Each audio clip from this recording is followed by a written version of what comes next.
The Dragonback series by Timothy Zahn. Book 3, Dragon and Slave. Chapter 5. The Brumgas led Jack out the back of the house to a row of open-topped cars. They shoved him into one, three of them piled in around him, and turned into a smooth road built of dark stones, fitting neatly together like pieces of an extra-long puzzle. With a soft clicking of stone edges beneath their tires, they headed off away from the mansion. And suddenly, this plan wasn't looking nearly so good anymore. The road wound its way through another section of formal garden, then past the open sports field that they'd seen earlier from the air. Beyond the field, a 10-foot tall hedge stretched across the grounds as far to both sides as Jack could see in the backwash from the headlights. The road led them through a narrow gap in the hedge, just barely wide enough for the car. Beyond the hedge, the landscape was rougher and wilder, with none of the careful maintenance he'd seen in the grounds near the house. The fancy stone road ended at the hedge, too, turning into a more ordinary stone-embedded blacktop. They had left the Chakuk family's personal compound. Now they were in the working areas of the estate, the slave areas.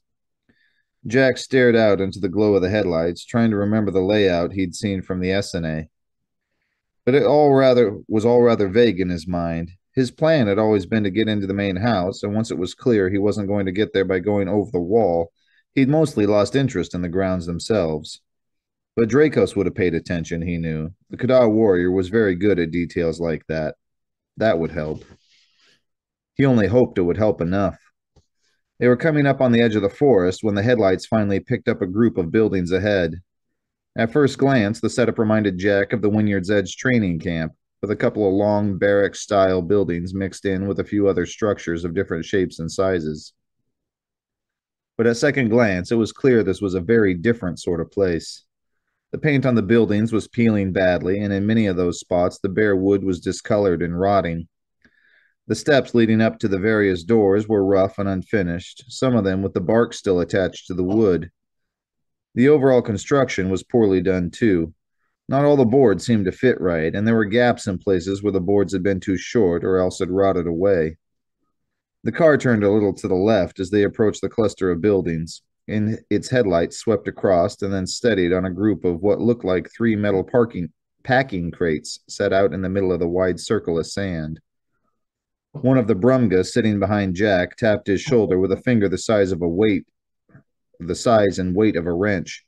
"Pick a number," he said. Jack frowned. 217. The Brumga made a disgusted sound. "Pick a number from 1 to 3. In the privacy of the darkness, Jack made a face, like he was supposed to have known that. 3. "Number 3. The Brumga told the driver. The car angled a couple more degrees, and a moment later came to rest with its headlights centered on the packing crate on the far left. "Get out," the first Brumga ordered. Jack obeyed, the aliens piling out alongside him. While the other two stood guard, the driver stepped to the box and crouched down. There was a large handle near the bottom of the crate, just above a narrow horizontal slit with a keyhole at one end. The Brumga fumbled the key into place and turned it. Gaining a grip on the handle, he straightened up again, swinging the whole front of the box upward. "Get in," he ordered, gesturing inside with his free hand. Steeling himself, Jack did so. From the outside, the box had seemed pretty small. From the inside, it seemed even smaller. He had to duck low to keep from whacking his head on the ceiling as he stepped in, and if he'd tried waving his arms around, he would have dislocated both elbows. There was a small pan in one corner. From its lingering aroma, it probably served as the toilet facilities. The driver didn't give him much chance to study his new quarters. Jack was barely inside when the wall swung shut behind him, throwing a brief gust of air at the back of his neck and plunging him into darkness. There was another click from the lock, the sound of plodding footsteps in the sand, and the hum of the car as it pulled away and headed for home, leaving him alone in the darkness. Well, not entirely alone. "Are you all right?" Dracos asked quietly from his shoulder. Oh, just dandy, Jack growled as he turned around to face the door and carefully sat down. The floor was plain sand, gritty against the palms of his hands, and through his shirt the metal wall felt icy cold against his back. Odd for a place that Gazin had called a hot box. This wasn't exactly how I'd planned to spend the evening. You have any idea where we are? We are in the slave colony nearest to the river, Draco said. Approximately 1/2 mile from the edge of the Chukuk family grounds, within the edge of the forest and near a large patch of the bushes Uncle Verge noted. How wonderful it is to be here, too, Jack said, digging at the sole of his left shoe. The molded rubber looked solid enough, but a little prodding at the proper place found the secret catch and popped it open. There was a soft thud as the spare comm clip he had hidden inside dropped onto the sand. His eyes were adjusting now, enough to see a sliver of starlight seeping in through the crack beneath the door. Retrieving the comm clip, he clicked it on. Uncle Verge? I'm here, Uncle Verge's voice came back instantly. Careful, lad, not too loud. Don't worry, no one's going to hear me, Jack told him. They've got me stashed out in the slave quarters. There was a brief silence. Not in the mansion? The echo you're hearing isn't from a walk-in closet, Jack said. They've got me in a tin room the size of the SNA's freezer. Very strange, Uncle Verge said, his voice frowning. Gazin just transferred 110,000 into my service account at the spaceport. Jack blinked. That much? He asked, feeling oddly pleased at the number. That much, Uncle Verge assured him. For a sum that size, he ought to be taking better care of you. Maybe not having me beaten to a pulp qualifies as gentle handling in his book, Jack said. What do you mean he transferred it into your service account? He didn't fork over real cash? No, but that's okay, Uncle Verge said. It's not like we were planning to actually spend it.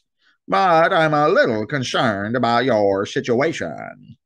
This was supposed to be a quick up-down hop, with you in the main house the whole time. I guess Gazin didn't read the script, Jack said with a grimace. At his right shoulder, Dracos' snout rose up from his skin, poking into the air like a submarine periscope. Just means we're going to have to find a way back, that's all. I figure another day or two. Quiet! Dracos cut in suddenly. Someone is coming! I'll call you back, Jack whispered, and clicked off the comm clip. He hadn't heard anything himself, but after 2 months of living with Dracos, he knew better than to question the dragon's ears. Tucking the comm clip back into its hiding place, he hurriedly smoothed over the sole. He could hear the footsteps now, sloshing through the sand around the hot boxes. They seemed slow and lumbering, rather like a Brumga's.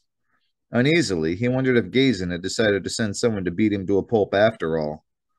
A shadow crossed the light coming in from under the door. Hello? A gravelly voice called softly. Anyone there? Not a Brumgan voice, he decided. That was a hopeful sign, and despite the low pitch, he also had the odd impression it was female. Yes, I'm here, he called back. Who are you? My name's Marilyn, the voice answered. I'm sort of the welcoming committee. I've already met the welcoming committee, thanks, Jack said sourly, rubbing his shoulder where the Brumga had tapped him. Large friendly sorts with big fingers. Are you hurt? Marilyn asked. I may be able to get you some bandages or salves. Jack frowned in the darkness. Who was this person anyway? No, I'm all right, he said. What are you? I mean, what's your connection here? There was a soft sound like a glob of mud being thrown against the wall. A chuckle? Noy's parents used to call me the Den Mother before they died. A human term, I suppose. You are human, aren't you? Greb couldn't see very well when they brought you in, but he thought you were. He said he thought you were young, too. Are you? Dracos' head rose again from Jack's shoulder. Move to the side wall, the dragon whispered in his ear. Jack nodded and started to ease himself around. Yeah, I'm human, he acknowledged. And I'm 14. I don't know if you count that as young or not. Who's Greb? One of my children. Marilyn said. He's 16, so he probably does consider 14 to be young. Yeah, I've known some 16-year-olds, Jack grunted. What about you? I'm Marilyn, as I said, She said. I'm a Shanar, female, and I'm not going to give you my age. I wasn't going to ask, Jack said. He was in position now, with his back pressed against the side wall of his prison. And their two-dimensional forms, Kada had a handy trick of being able to see through walls, provided the barrier was thin enough. From his angle, Dracos might not be able to see Marilyn where she was right now, but she should come into view as soon as she headed back to the slave buildings. Assuming she did go back to the slave buildings. He still wasn't convinced this wasn't some trick of Gazen's to get him talking. Are you a slave? He asked. Everyone on this side of the thorn hedge is a slave, Marilyn said, an odd sadness in her voice. You too, it would seem. Here, take this. Something poked at Jack's feet through the crack under the door. He reached down a hand, being careful not to pull his back away from the wall. He didn't know what would happen to Dracos if he moved while the dragon was looped over the wall that way, but it wasn't something he wanted to find out the hard way. His finger touched an edge of rough cloth. What is it? A blanket, Marilyn said. It's going to get pretty cold in there tonight. Colder than this? Jack wondered, suppressing a shiver. So how come Gazen called it a hot box? There was a slight pause, just long enough for Jack to wonder if he'd said something wrong. You'll find out about mid-morning, Marilyn said. How long are you in for? Do you know? He didn't say, Jack told her. He just said I needed a lesson about what it means to cross the Chakuk family. I see, Marilyn said. Do you need anything else right now? Food? Water? No, I'm all right, Jack said. Get some sleep if you can, Marilyn said. I'll try to come talk to you again later. Okay, Jack said. Thanks. You're welcome. There was another slight pause. By the way, if any of the Brumgas asked, I'd rather you not tell them I came and talked to you. We are not supposed to go near people in the hot boxes. I won't, Jack promised. Though how she expected him to explain the blanket, he wasn't sure. Thanks again. Sure, Marilyn said. Goodbye. The shadow vanished, and there was the sound of fading footsteps. The feel of the dragon shifted again, and his head rose from Jack's shoulder. Well? Jack asked. She is medium height and of somewhat round build, Dracos reported. Her skin looks rough, somewhat like the outer coating of a pineapple. Her head was covered with trendles of a white substance, similar to human hair, but it did not look precisely the same. They're called featherines, Jack said. Yeah, that's a sonar, all right. What were her clothes and shoes like? Her clothing was well worn and patched in several places, Dracos said. Her shoes were in similar shape. And she headed back to the slave quarters? Yes. One of the slaves, all right, Jack concluded. Was there doubt? There's always doubt when you deal with people like Gazen. Jack shook his head. She isn't going to have a very pleasant night. I do not understand. She's probably wondering if I'm some kind of plant, Jack explained. I shouldn't have mentioned that I'd talked to Gazen. Most of the slaves in here have probably never even heard the name, let alone talked to the guy. He shivered, a violent shake that ran through his whole body. And it's cold. Dracos cocked his head. Put the blanket behind you, he suggested. Drape it between you and the wall. Jack did as instructed, folding the blanket in half, first to provide the folding the blanket in half first to provide the thickest insulation possible. Now his chest was exposed to the air, but at least he wasn't leaning up against the cold metal anymore. Good, Draco said. Now hold still. And with a surge against Jack's shirt, the dragon leaped off his skin, twisting around in midair. He managed to avoid whacking his head on the low ceiling and landed on Jack's chest and hips. Ugh, Jack grunted. Dracos had come down with his paws straddling Jack's chest and legs, but even with most of his weight supported that way, there was enough left over for Jack to feel it. What did you have for breakfast? Cement omelets? I am sorry, Dracos murmured, his breath warm on Jack's cheek. I was hoping I could help keep you warm. I appreciate it, Jack said. Having the dragon three-dimensional certainly made the packing crate more cramped. But on the plus side, the Kada was radiating a fair amount of heat. Already he could feel the chill starting to leave his skin. Matter of fact, I appreciate it a lot, he added. Thanks. You are welcome, Draco said. I agree with Marilyn that you should sleep if you can. It will help pass the time, and the temperature may become colder later.